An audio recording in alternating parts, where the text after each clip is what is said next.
আমরা তড়িৎ বিভব সম্বন্ধে কিছুটা জানলাম। এবারে এর কিছু অ্যাপ্লিকেশন করবো বলেছিলাম, যে পরিবাহী গোলকের জন্য বিভব।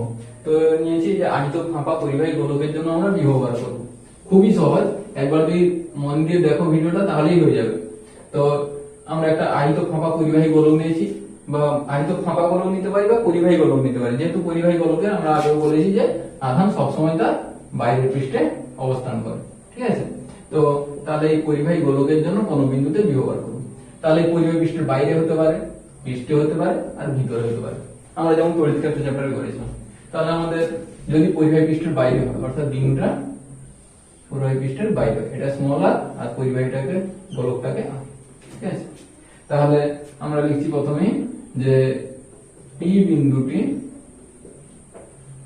পরিবাহীর বাইরে হলে, অর্থাৎ স্মল আর গ্রেটার দেন ক্যাপিটাল আর যদি হয়, প্রথম কন্ডিশন। তাহলে আমরা পরিবাহী গোলকের জন্য আমরা জানি যে বাইরে কোন বিন্দুতে তড়িৎ ক্ষেত্র কত হয়, ই হয় q by 4 pi epsilon 0 r square, ঠিক আছে। তাহলে আমাদের এখানে আমরা বিভব যদি বার করি, আমরা জানি কি minus E dot dr integration করো infinity to r, r dot গুণফলের জন্য আমরা ভেক্টর আর দেওয়ার দরকার হবে না, এটাও আর কে এটাও আর কে কেটে যাবে। যাই হোক, তাহলে আমরা করব কি integration of infinity to r q by 4 pi epsilon 0 r square dot d r. দেখো এটা ঠিক বিন্দু আধানের জন্য যা এসেছিল ঠিক একই জিনিসই এসেছে, অর্থাৎ তাহলে আমাদের ভি হয়ে যাবে কত, কিউ বাই 4 পাই এপসাইলন 0 আর। তাহলে আমাদের ভি হয়ে গেল কিউ বাই 4 পাই। তাহলে একটা বিন্দু আধানের জন্য ওই বিন্দু থেকে আর দূরত্বে কোন বিন্দুতে বিভব যা হয়, এখানে একটা পরিবাহী গোলকের জন্য গোলকের বাইরে কোন বিন্দুতে বিভব একই, এবং তড়িৎ ক্ষেত্র ঠিক একই জিনিস দেখেছিলাম। এবার পরিবাহী পৃষ্ঠে যদি করা হয়, 2 নম্বর কেস হচ্ছে কি পরিবাহীর পৃষ্ঠে। তাহলে পরিবাহীর পৃষ্ঠে হলে আমাদের কি হবে, আর ইকুয়ালস টু আর, আর বিন্দুতে তখন ই তো একই, তাহলে E dot d r infinity to কোথায় নিয়ে আসবো আমরা, অসীম দূরত্ব থেকে এই পরিবাহীর পৃষ্ঠে নিয়ে আসবো। তাহলে তখন হয়ে যাবে অসীম থেকে ক্যাপিটাল আর, এটা হয়ে যাবে ক্যাপিটাল আর, এখানে শুধু হয়ে যাবে ক্যাপিটাল আর, দিয়ে হয়ে যাবে q by 4 pi epsilon 0 capital. এবারে আমরা বার করবো কি আর লেস দেন আর, অর্থাৎ এই বিন্দুটা এখন চলে এসেছে কোথায় না গোলকের ভিতরে, এই বিন্দুতে আমাদের কি চলে এসেছে স্মল। তাহলে এবারে হচ্ছে কি 3 নম্বর কেস হচ্ছে পরিবাহীর মধ্যে। আমাদের নিয়ম একই, minus infinity to r E dot d r. কিন্তু এখানে আমাদের একটা জিনিস মনে রাখতে হবে যে ইটা পরিবাহীর বাইরে আমরা জানি q by 4 pi epsilon 0 r square, কিন্তু পরিবাহী গোলকের ভিতরে কত একই নয়, আলাদা। তাহলে ওই জন্য আমরা এটাকে দুটো পার্টে ভেঙে নিই, infinity to capital r E dot d r minus plus r to small r minus E dot d r, যেহেতু দুটো অংশে ই আলাদা আছে। এবার এই অংশে আমরা জানি integration infinity to r q by minus q by 4 pi epsilon 0 r square dr plus r to small r. এখানে পরিবাহী গোলকের ভিতরে ই মনে করো যে পরিবাহীর পৃষ্ঠে ই যা ছিল তার ভিতরে, সরি পরিবাহী গোলকের ভিতরে কিন্তু ই শূন্য ছিল, কারণ এর মধ্যে কোনো আবদ্ধ আধান ছিল না, গাউসের সূত্র অনুযায়ী ছিল ই ডট ডিএস সমান 0, তাই এর ভিতরে ই কত ছিল 0, কারণ এখানে হবে 0 ডিআর।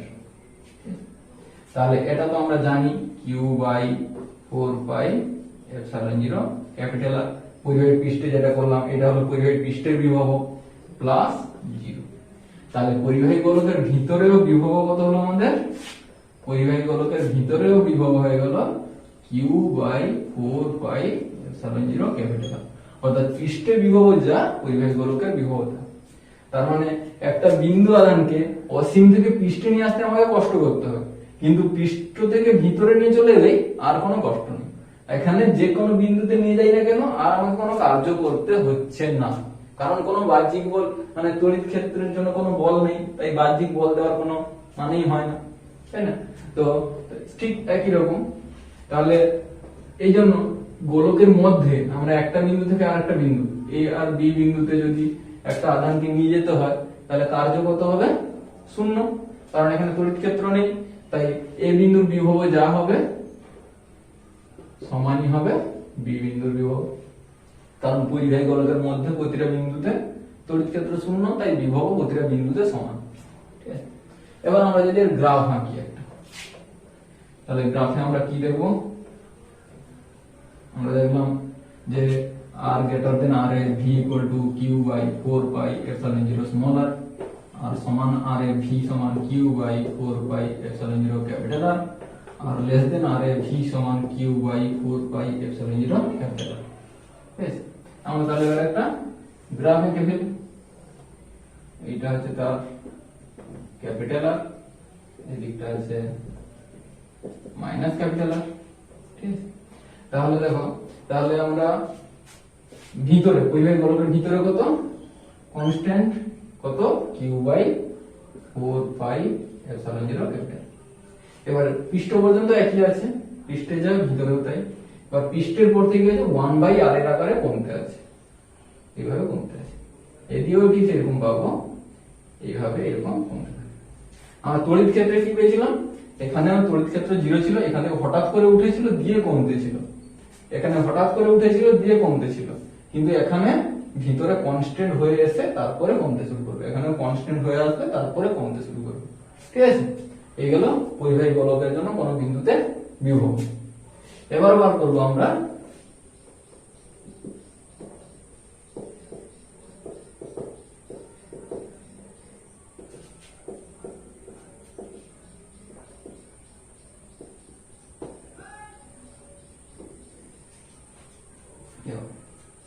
তাহলে প্রথমেই ছিল 1 নম্বর ছিল কি আমাদের অক্ষের উপর। এগুলো বের করার পদ্ধতিগুলো জেনে রাখো, যেমন আর কিছু জানার দরকার নেই, লিখিত করার দরকার নেই। যে একটা তড়িৎ দ্বিমেরু আছে, তার দৈর্ঘ্য ছিলাম 12 এবং এর দ্বিমেরু ভ্রামক কত ছিল? p সমান ছিল আমাদের q ইনটু 12, তাই না? এখানে আছে মাইনাস q, এখানে আছে প্লাস q, তাহলে এর মধ্যবিন্দু o থেকে r দূরত্বে, p বিন্দু o থেকে r দূরত্বে, মানে এইখান থেকে এটা হচ্ছে আর p বিন্দুতে আমাকে কি করতে হবে? বিভব বার করতে হবে। তাহলে আমরা মাইনাস q আধানের জন্য বিভব বার করব, প্লাস q আধানের জন্য বিভব বার করব, আর যোগ করে দিব। এটা তো স্কেলার, আমাদের যোগ করলেই কাজ ছুটি। তাহলে প্লাস q আধানের জন্য বিভব v1 সমান q by 4 pi epsilon 0 r minus l, এখান থেকে এটা হচ্ছে কত? r মাইনাস l, আর এখান থেকে এটা হয়ে যাবে, সরি এখান থেকে এটা হয়ে যাবে r প্লাস l, আর মাইনাস q আধানের জন্য বিভব v সমান v2 সমান q by 4 pi epsilon 0 r plus l। এবার তাহলে মোট বিভব v সমান v1 প্লাস v2 ব্যাস, তাহলে এখানে মাইনাস চিহ্ন দিয়ে দিব, মাইনাস q আধান আছে,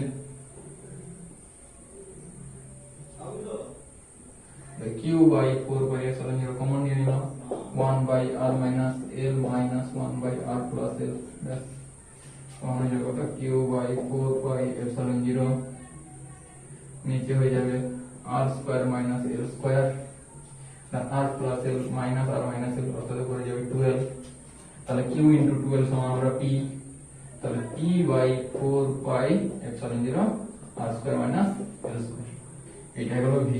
এবারে আমরা কন্ডিশন ইউজ করেছিলাম যে আমরা জানি যে দ্বিমেরু মানেই হচ্ছে কি যতটা সম্ভব ক্ষুদ্র, তাই আমরা l very very less than r বলে আমরা কি লিখতে পারি? l টা নেগলেক্টেড, v হয়ে যাবে p by 4 pi epsilon 0 r square. ঠিক আছে, এই গেল আমাদের অক্ষের উপর কোন বিন্দুতে বিভব। এবার আমরা লম্ব সম্বন্ধী খণ্ডকের উপর বার করব। এবার বার করব 2 নম্বর লম্ব সম্বন্ধী খণ্ডকের একই রকম, ও এটা এল, এদিকে এল, আর এখান থেকে হচ্ছে আর, এটা হচ্ছে পি, এটা root over r square plus l square, এটা root over r square plus l square. এবারে এই জন্য বার করে একটা মাইনাস কিউ, এখানে প্লাস কিউ, তাহলে প্লাস কিউ জন্য বার করো, মাইনাস কিউ জন্য বার করে যোগ করে, তাহলে প্লাস কিউ এর জন্য v1 সমান হয়ে যাবে q by 4 pi epsilon 0 root over r square plus l square, আর v2 হয়ে যাবে minus q by 4 pi epsilon 0 root over r square minus l square plus, তাহলে v সমান হয়ে যাবে v1 প্লাস v2, স্কেলার রাশি তাই কোনো দিক দেখার দরকার নেই, কিউ বাই 4 পাই এপসাইলন 0 ও 0 হবে কত 0। তাহলে লম্ব সমদ্বিখণ্ডক করব, কোন বিন্দুতে বিভব কত হলো 0, ঠিক আছে। এবারে যদি যে কোনো বিন্দুতে বার করি,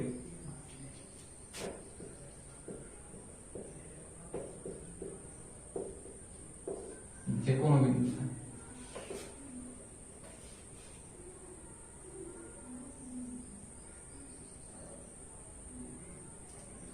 যে কোনো বিন্দু পি আর দূরত্ব আমরা বার করব। এই তড়িৎ দ্বিমেরুটার দ্বিমেরু ভ্রামকের দিক পি এদিকে আছে, তাহলে এটাকে দুটো তড়িৎ দ্বিমেরু আকারে প্রকাশ করে নেব। একটা তড়িৎ দ্বিমেরু আছে এদিকে, এটা ঠিক আছে, থিটা যদি হয় এদিকে আছে পি cos থিটা, আর একটা তড়িৎ দ্বিমেরু আছে এদিকে যেটা আছে পি sin থিটা। তাহলে এই তড়িৎ দ্বিমেরুর জন্য পি বিন্দুটা আছে লম্ব সমদ্বিখণ্ডক, আবার এই তড়িৎ দ্বিমেরুর জন্য পিটা হচ্ছে কি অক্ষের উপর, তাই তো? তার মানে আমরা দেখলাম কি অক্ষের উপর কোন বিন্দুতে, তাহলে পি cos থিটা দ্বিমেরুর জন্য, এটা একটা দ্বিমেরু, পি cos থিটা একটা দ্বিমেরু আর পি sin থিটা আরেকটা দ্বিমেরু, এই দুটো দ্বিমেরু মিলে হয়েছে পি, আমরা ধরে নিচ্ছি। তাহলে পি cos থিটা দ্বিমেরুর জন্য বিভব v1 যদি ধরি, তাহলে কত হয়, এখনই প্রমাণ করলাম p cos theta by 4 pi epsilon 0 r square, ঠিক আছে।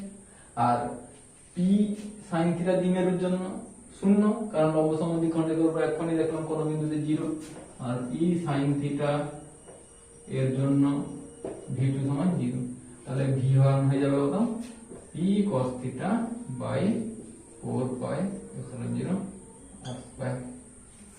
তো এখানে লিখি, তখন হয়ে যায় কি, এখানে একটা আর গুণ করছি, এখানে আর কি করেছি পি আর cos থিটা, অর্থাৎ p dot r by 4 pi epsilon 0 r কি, এটা হয়ে যায় ওই বিন্দুর তড়িৎ দ্বিমেরু বিভব, ঠিক আছে। এটা হচ্ছে যে কোনো বিন্দুর ক্ষেত্রে। এবার এখানে অক্ষের উপর বেরোবে লম্ব সমদ্বিখণ্ডক, অক্ষের উপর হলে cos থিটা 0, তাই p by 4 pi epsilon 0 r square হয়ে যাবে। আর লম্ব সমদ্বিখণ্ডকের জন্য cos থিটা হচ্ছে কত 90 ডিগ্রি, cos 90 মানে 0, তাই v হয়ে যাবে 0। তাহলে এই হচ্ছে আমাদের তড়িৎ দ্বিমেরুর জন্য কোন বিন্দুতে বিভব।